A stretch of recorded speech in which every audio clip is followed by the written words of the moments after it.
What's up, everybody? Resident Evil 5 review for the PS3 and the 360. This game has been out for quite a while. I never got to doing a review on it because I didn't do reviews back when this game was coming out. Resident Evil is my favorite video game series, so I'm going to have to do something. I had to do a piece eventually on Resident Evil 5, and I might even talk a little bit about Resident Evil 4 in this one. So yeah, Resident Evil 5 takes place in Africa. You control Chris Redfield and his new partner Shiva Alomar. I love when they put original characters back in the series. It feels good to have Chris Redfield back. He beefed up a lot from the previous installments of the game when he was in Resident Evil. Which ones was he? He was in Resident Evil 1. He was in Resident Evil Code Veronica X, and I think that's it. He made probably a couple of guest appearances in other ones with Mercenaries. I think I might be wrong, but whatever. Who gives a shit.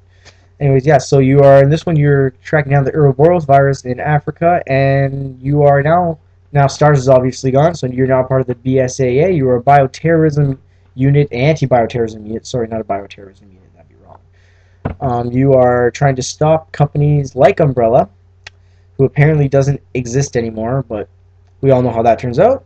Anyways, yeah, so you are tracking down the Ouroboros virus, and you are, of course, going to run into people that you always know. Jill Valentine is presumed dead at the beginning of the game.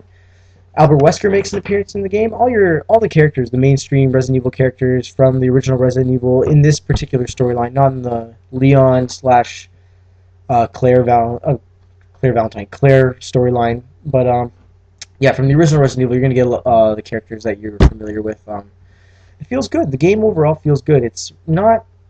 At first, it takes a while to get used to. I remember when the demo came out, I was a little bit iffy on the control just because of how close the camera was over the shoulder. I wasn't really a fan of it. I liked when Resident Evil 4 did the over-the-shoulder, you could see a lot more of Leon's body. You had a bigger environment you could look around to instead of just precisely looking at one side of the screen depending on what character you're using. Because in this game, Chris Redfield is left or right-handed, then the other character, Sheva, is the other hand-oriented. So you can only see half the screen. The other half is blocked by your actual character. So while playing, things can actually you can completely miss things like enemies can just get you from one side and you won't even notice. But I mean, that actually adds quite a bit to the game for fear, because I mean, it's good sometimes. It's pant-wettingly scary when you're just walking down a dark hall and all of a sudden someone grabs you and you're like, oh shit, didn't even see you. Overall, the weapons in this game very awesome. Like, they have a pretty decent selection of weapons compared to any other of the Resident Evils. Resident Evil 5 does a really good job of actually making all the weapons even feel different. Like, you pick up one handgun, you pick up another handgun, they do feel somewhat different.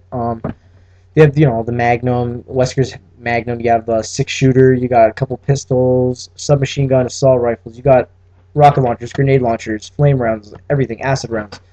All your favorite enemies are back. You got your Lickers show up. Your Chimera are back. No regular zombies, of course, but you got these crazy people. And let me just make a statement about this game that pissed me off a lot when this game was first announced. How everyone was talking about the racism aspect of this game just because it takes place in Africa. Now, everyone was saying, oh, it's a white guy killing black zombies. Well, first of all, they're not zombies, you dork. Second of all, there is a black character you can choose to be, so it's not completely racist if you're a black person killing black people. It's black on black crime, right? Anyways, yeah, I don't see what the big deal about this whole racism thing is, just because, like, I mean, in all the other Resident Evils, it's just, you're just killing zombies, man. Just because they're black, I'm not allowed to shoot the zombie in the face? That's a stupid rule. So yeah, anyone who thinks that whole thing with that bought into that whole racism aspect that came out during Resident Evil 5, you're an idiot.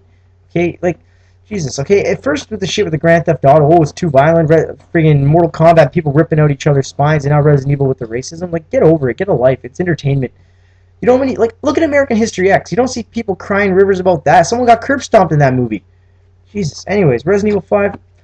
Thumbs up if you're a Resident Evil fan. If you're not a Resident Evil fan, you're going to be lost. Resident Evil 5 kind of has that whole Metal Gear 4 thing going on where if you don't know the story, don't even bother playing it because you're going to be lost for the most part. I mean, Resident Evil 5 isn't as bad as Metal Gear with the story. I mean, you can get through, but you're going to be lost. So if you are a fan of Resident Evil, I definitely suggest playing this game if you haven't already.